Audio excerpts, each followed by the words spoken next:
இங்க ராஜி தன்னுடைய மாமா கிட்ட போய் பர்மிஷன் கேட்கணும்னு சொல்லிட்டு இங்க வந்து பாண்டியன் கிட்ட கேக்குறதுக்கு வராங்க. ராஜி என்னத்தை பத்தி கேக்குறாங்கன்னா, இங்க வீடு வீடா போய் டியூஷன் எடுக்கலாமா மாமா அப்படின்னு கேட்க, இந்த விஷயத்தை யார்மா உனக்கு சொன்னதுன்னு சொல்ல, இங்க எனக்கு மீனாக்க தான் சொன்னாங்க. அவங்க மூலமா தான் மாமா நான் போக போறேன்னு சொல்ல, இந்த மீனா இந்த வீட்டுக்கு வந்ததுக்கு பிறகுலேருந்து தான் இந்த குடும்பத்துல ஒரு ஒரு பிரச்சனையா நடந்துட்டு இருக்கு அப்படின்னு சொல்லி ரொம்ப கோவமா மீனாவை திட்ட, மீனா அழுதுட்டு அங்கிருந்து ஓடிடுறாங்க. இங்க கடைக்கு போற செந்திலும் பாண்டியன் கிட்ட இங்க இருந்தாலும் மீனா கிட்ட இப்படி நடந்துக்கிறது ரொம்ப பெரிய தப்புப்பான்னு சொல்லி இங்க வந்து பாண்டியன் கிட்ட கேள்வி கேட்க, பழனிவேல் வந்து இங்க செந்தில சமாதானப்படுத்தி ஒரு பக்கமா அழைச்சிட்டு போக பாண்டியன் யோசிக்கிறாங்க. இதனால என்ன பண்றாங்கன்னா, மீனாவை சமாதானப்படுத்தணுங்கிறதுக்காக அவர் தின்பண்டங்கள் எல்லாம் வாங்கிட்டு போய் மீனாவை சமாதானப்படுத்த போறாங்க. மீனா உட்கார்ந்துருக்க, மீனாவுக்காகவும் ராஜிக்காகவும் தான் நான் இதெல்லாம் வாங்கிட்டு வந்திருக்கேன்னு சொல்ல, இங்க தங்கமயில் வந்து ரொம்ப சந்தோஷப்படுறாங்க. அது என்னன்னா, இவ்வளவு பெரிய பிரச்சனை நடந்திருக்கு அப்படின்னு நினைச்சு ரொம்ப சந்தோஷத்துல பகல்லேருந்து இருந்துட்டு இருந்திருக்காங்க. அது மட்டும் இல்லாம இங்க ராஜிக்கிட்டையும் மீனா கிட்டையும் கொஞ்சம் திமிரா தான் பேசிட்டு இருந்திருக்காங்க. இது ராஜிக்கும் மீனாவுக்கும் கொஞ்சம் கூட பிடிக்காம ஹாலில் வந்து உட்காந்துருக்க, அந்த நேரம் பார்த்து பாண்டியன் வந்து வாங்கிட்டு வந்து கொடுக்குறாங்க.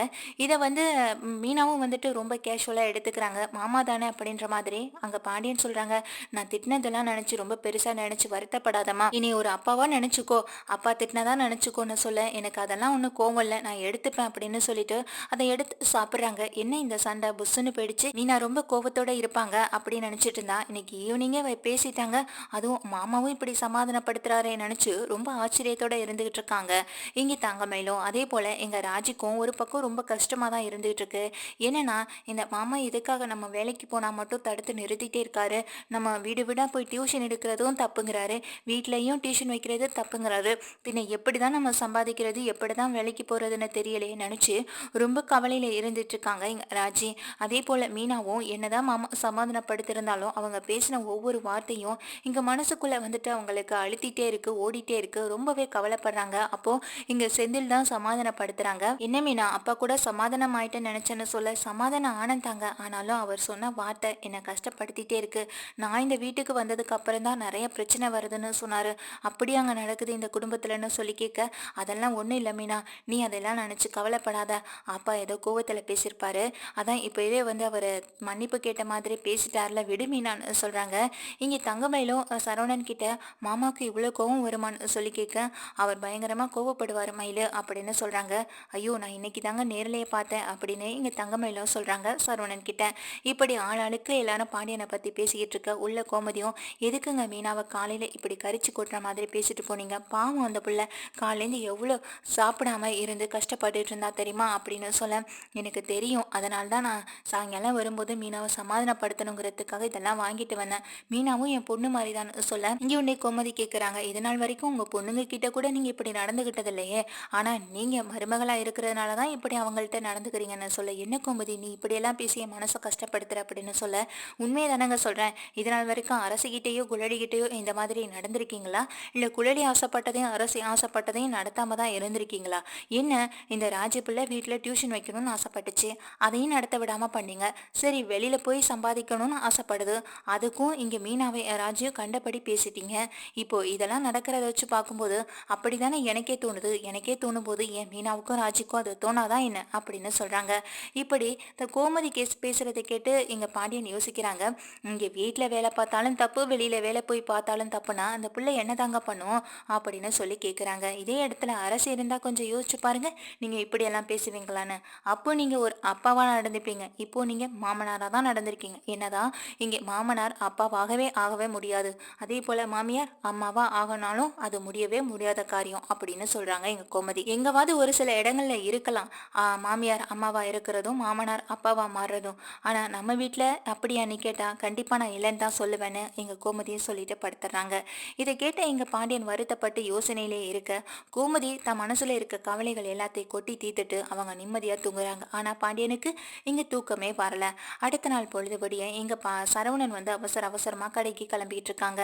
அவங்கள கிளம்பி போக இங்க தங்கமயில் வந்து மதிய சாப்பாடு ரெடி பண்ணிட்டு இருக்காங்க. அதே போல இங்க பாண்டியன் வந்து வீட்டுக்கு சாப்பிட வரட்டும், நீ ஒன்றும் சாப்பாடு கொண்டு போக வேண்டாம்னு சொல்ல, இங்க தங்கமயில் கேட்குறாங்க, அது இல்லத்த நானே கொண்டு போறேன் அப்படின்னு சொல்றாங்க.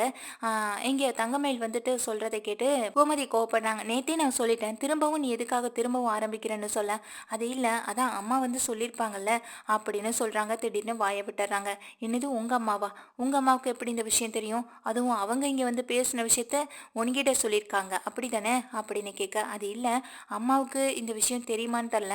ஆனால் நைட்டு எனக்கு ஃபோன் பண்ணி சொன்னாங்க, நீயே சாப்பாடு கொண்டு போ, அத்தையை அலைய விட வேண்டாம், அவங்களை கஷ்டப்படுத்த வேண்டாம்னு சொன்னாங்க அப்படின்னு இங்கே கதையை மாத்துறாங்க தங்கமயில்.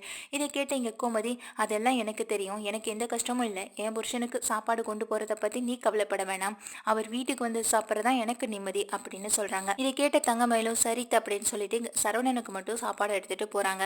சாப்பாடு எடுத்துகிட்டு போய் அங்கே சரவணனுக்கும் கொடுக்குறாங்க தங்கமயில். இங்கே வீட்டில் இருக்க கோமதி வந்துட்டு இவளுக்கு வேற வேலை இல்லைன்ற மாதிரி பயங்கரமாக பேசிகிட்டு இருக்க, கூடவே இங்கே ராஜி மீனா 2 பேரும் இருக்க. இன்னைக்கும் பாண்டியன் வந்து சாப்பிட்றதுக்காக வீட்டுக்கும் வராங்க.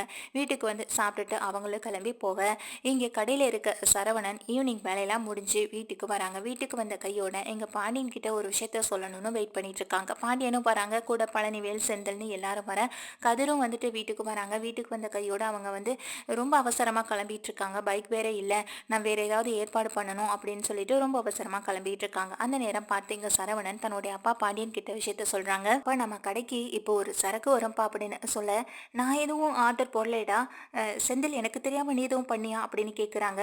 இல்லப்பா நான் எதுவும் செய்யலைன்னு சொல்லிட்டு இருக்காங்க. அதே போல எங்க பழனிவேல்கிட்ட கேட்க, பழனிவேல் இவன் எதுவுமே செய்ய மாட்டான், என்னை கேட்காம ஒன்று கூட எடுத்து நகர்த்தி கூட வைக்க மாட்டான், இவன் போட்டுறதுக்கு வாய்ப்பே கிடையாதுன்னு சொல்ல, ஏதடா என்ன சரக்கு அப்படின்னு சொல்லி இங்க வந்து இப்போ சரவணன் கிட்ட கேட்குறாங்க பாண்டியன். அப்போ இங்க சரவணன் சொல்றாங்க, அது இல்லப்பா, நம்ம கடையில சரக்கு கொஞ்சம் தீந்து போச்சுன்னு சொல்லி மயில் தான் வந்து சொல்லிட்டு இருந்தா, அதை அப்பாவுக்கு தெரியாம நம்மளே ஆர்டர் போடுவோம், அவங்க வந்து இறக்குனதுக்கு அப்புறமா பணம் கொடுத்துக்கலாம், மாமாவும் வந்துட்டு ரொம்ப சந்தோஷப்படுவாங்கன்னு சொன்னா, இப்போ அது வர்றதுக்கு கொஞ்சம் டிலே ஆகுது போல, இல்லைனா நானே வந்திருப்பேன் கடைக்கு, இப்போ நான் வேற அங்கே மரப்பற்றைக்கு போகணும்ப்பா அப்படின்னு சொல்றாங்க.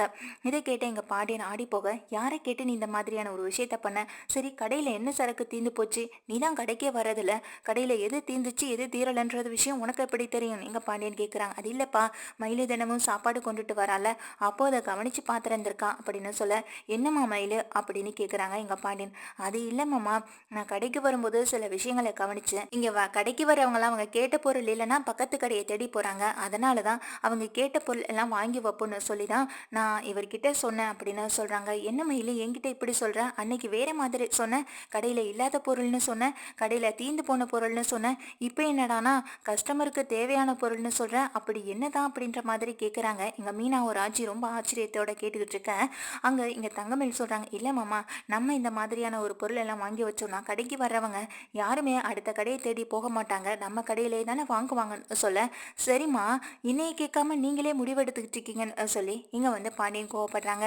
இல்லை மாமா, இது உங்களுக்கு சர்ப்ரைஸாக செய்யலான்னு நினச்சோன்னு சொல்ல, என்ன சர்ப்ரைஸோ, சரி அந்த லோடு எப்போ வருது, எங்கே வந்துகிட்டு இருக்கு, சரி எவ்வளோ காசு கொடுக்கணும் அப்படின்னு கேட்குறாங்க. அது 20,000பா அப்படின்னு சொல்ல, 20,000 ரூபாயா, 20,000 ரூபாய்க்கு என்னடா லோடு அப்படின்னு சொல்லி கேட்குறாங்க. இல்லைப்பா அது வந்தனே இங்கே வந்து சரவணன் எழுத்துட்டே நிற்க, உடனே சரவணனுக்கு ஒரு ஃபோன் கால் வருது, ஃபோன் அட்டன் பண்ணி பேசுகிறாங்க. அப்போ சொல்கிறாங்க, உங்கள் வீட்டு வாசலில் தான் நிற்கிறோம், லோடு வந்து இறங்கிருச்சு, சரக்கு நீங்கள் இறக்கிக்கிறீங்களா அப்படின்னு கேட்குறாங்க. இதை கேட்டேன் இங்கே வந்து சரவணன், அப்பா வெளியில தான் நிற்கிறாங்களா, வாங்கப்பா அப்படின்னு சொல்லி கூப்பிட, இங்கே எல்லாமே குடும்பத்தோட போகிறாங்க, என்னதான் சரக்கு இப்படி கொண்டு வந்து இறக்கியிருக்கான், எதுக்கு இப்படி நம்மளை கேட்காம ஒரு ஒரு விஷயத்தையும் பண்ணுறான் சரவணன், இதுக்கு முன்னாடி இவன் இப்படி இருந்ததே இல்லை நினச்சி பாண்டியன் வருத்தப்பட்டு நின்றுட்டு இருக்காங்க.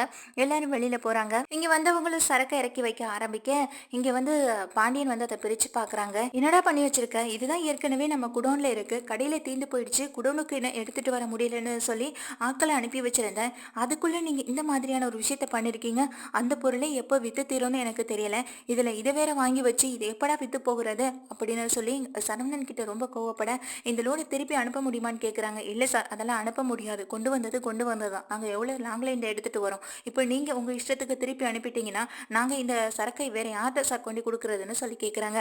பணத்தை கொடுங்க சார் நாங்களும் கிளம்பணும்னு சொல்ல, எவ்வளோதுன்னு கேட்குறாங்க. 25,000 ரூபாய் சார் அப்படின்னு சொல்கிறாங்க. என்னடா சரவணா நீ 20,000ங்கிற, அவங்க 25,000ங்கிறாங்க அப்படின்னு சொல்ல, இல்லை சார் இப்போது கொஞ்சம் ரேட்டு அதிகமாகிடுச்சு, அதுவும் இல்லாமல் வர வழியில் அந்த வரி இந்த வரின்னு எங்களுக்கு நிறைய கட்டணத்தை போட்டுறாங்க, அதெல்லாம் பார்க்கும்போது இதெல்லாம் நாங்கள் உங்ககிட்ட கேட்குறது ரொம்ப கம்மி தான் சார்னு சொல்ல, எப்பயுமே லோடு எடுக்கிறவர்கிட்ட எடுத்தியா வேற யார்ட்டையும் எடுத்தியாடான்னு எங்கள் பாண்டியன் கேட்குறாங்க. அது இல்லைப்பா புதுசாக வேற ஆளுக்கிட்ட அப்படின்னு சொல்கிறாங்க எங்கள் சரவணன்.